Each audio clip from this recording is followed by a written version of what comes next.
Assalamualaikum warahmatullahi wabarakatuh. Halo Ananda semua, semangat sehat, semangat belajar, SMA, Think Smart. Perkenalkan nama saya Yang Arif Nugraha. Di SMA Swasta Rajidi ini, saya mengajar mata pelajaran fisika dan saya juga menjabat sebagai Wakasek Kesiswaan.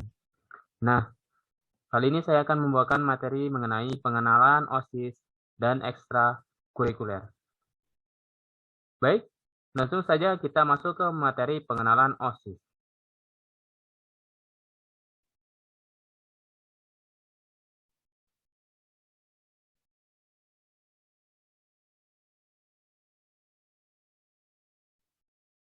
Oke, OSIS merupakan singkatan dari organisasi siswa intrasekolah.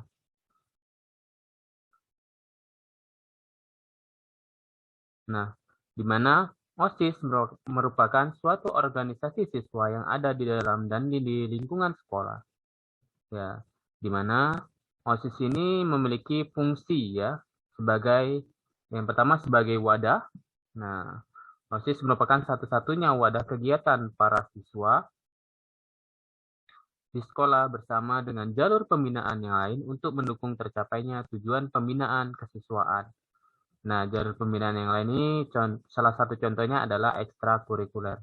Kemudian sebagai motivator, OSIS akan tampil sebagai penggerak apabila para pembina, pengurus mampu membawa OSIS lalu dapat menyesuaikan dan memenuhi kebutuhan yang diharapkan. Yang dimaksudkan kebutuhan yang diharapkan ini adalah kebutuhan yang diharapkan oleh sekolah. Kemudian sebagai preventif. Nah, maksudnya adalah OSIS dapat menggerakkan sumber daya yang ada dan secara eksternal OSIS mampu mengadaptasi dengan lingkungan seperti menyelesaikan persoalan, perilaku menyimpang siswa dan sebagainya. Nah, jadi pada dasarnya OSIS ini merupakan panutan bagi siswa lain ya agar memberikan eh, tauladan bagi siswa lain untuk menjadi seorang siswa yang benar-benar menaati peraturan yang ada di sekolah tersebut. Nah, berikut struktural OSIS yang ada di SMA Swasta Nur Ajiji. Yang pertama, ketua umum. Nah, ini merupakan ketua OSIS ya. Nah, di sini ketua umum dibantu oleh 2 wakil ya, di mana di sini ada ketua 1 dan ketua 2. Kemudian sekretaris ya, sekretaris OSIS. Nah, kemudian wakil sekretaris OSIS. Selanjutnya bendahara ya. Jadi bendahara OSIS ini merupakan bendahara yayasan langsung ya. Sementara wakil bendahara merupakan bendahara dari masing-masing kelas. Nah, jadi di struktural OSIS ini ada beberapa seksi. Yang pertama, seksi ketakwaan terhadap Tuhan Yang Maha Esa. 2. Seksi kehidupan berbangsa dan bernegara. 3. Seksi pendidikan dan bela negara. 4. Seksi organisasi pendidikan politik dan kepemimpinan. 5. Seksi kepribadian dan budi pekerti luhur. 6. Seksi apresiasi, persepsi, dan kreasi seni. 7. Seksi kebugaran jasmani dan olahraga. 8. Seksi keterampilan dan wiraswastaan. 9. Seksi jurnalistik dan hubungan masyarakat. Nah, jadi pada masing-masing seksi ini nantinya akan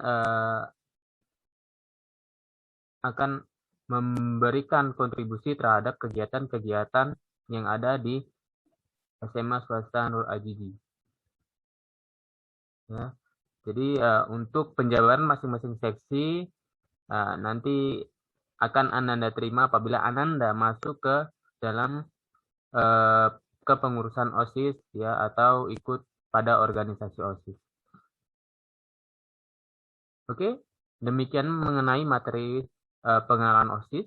Berikut tugasnya, apakah kamu berminat menjadi anggota OSIS? Nah, jika ya, apa jabatan atau seksi yang akan kamu pilih? Nah, di sini kamu buat alasannya, ya. Kenapa kamu memilih jabatan atau seksi tersebut? Dan jika tidak, tuliskan juga alasan kamu ya.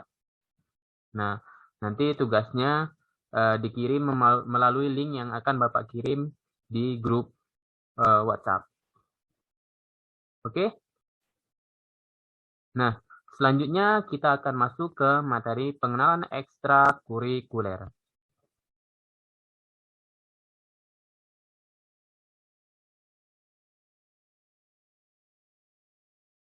Oke, kita masuk materi selanjutnya, pengenalan ekstrakurikuler.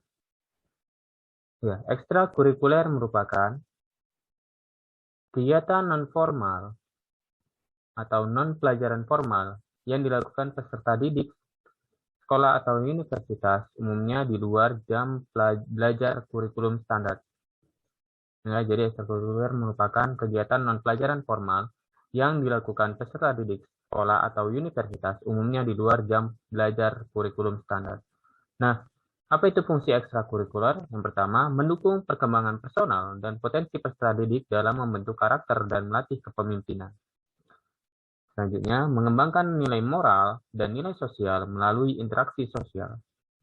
Kemudian, menunjang proses perkembangan peserta didik dengan suasana rileks dan menyenangkan di dalam kegiatan ekstrakurikuler. Terakhir, untuk mengembangkan kesiapan karir peserta didik melalui pengembangan kapasitas.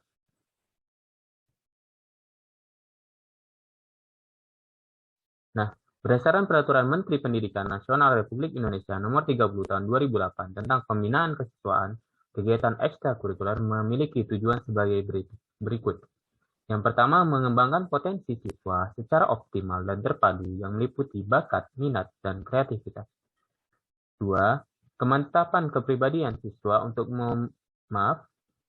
Yang kedua, memantapkan kepribadian siswa untuk mewujudkan ketahanan sekolah sebagai lingkungan pendidikan sehingga terhindar dari usaha dan pengaruh negatif yang bertentangan dengan tujuan pendidikan. Yang ketiga, mengaktualisasi potensi siswa dalam pencapaian potensi unggulan sesuai bakat dan minat. Yang keempat, menyiapkan siswa agar menjadi warga masyarakat yang berakhlak mulia, demokratis, menghormati hak asasi manusia dalam rangka mewujudkan masyarakat mandiri. Nah, ada beberapa macam ekstrakurikuler di SMA swasta Nur Ajibi. Yang pertama, pramuka. Yang kedua, karate. Yang ketiga, drum band. Yang keempat, seni tari. Kelima, palang merah remaja atau PMR. Yang keenam, futsal. Yang ketujuh, science club. Yang ke-8, English club. 9, Japanese club. Yang ke-10, volley. 11, membaca Al-Quran. Dan yang ke-12 adalah paskibra. Oke, demikianlah materi tentang pengenalan ekstrakurikuler. Ini untuk tugas, pilihlah salah satu ekstrakurikuler yang kamu ingin ikuti dan buatlah apa alasan kamu mengikutinya. Nah, baiklah Anda semua, demikianlah materi mengenai pengenalan OSIS dan pengenalan ekstrakurikuler. Semoga Anda semua dapat mengambil ilmu dari yang Bapak sampaikan ya di kegiatan MPLS ini. Ya, semoga kegiatan yang Anda ikuti ini dapat diikuti dengan lancar dan mendapatkan ilmu yang baik. Oke, demikian yang Bapak sampaikan. Lebih kurang Bapak mohon maaf. Semangat sehat, semangat belajar, SMA, Think Smart. Baik, Assalamualaikum warahmatullahi wabarakatuh.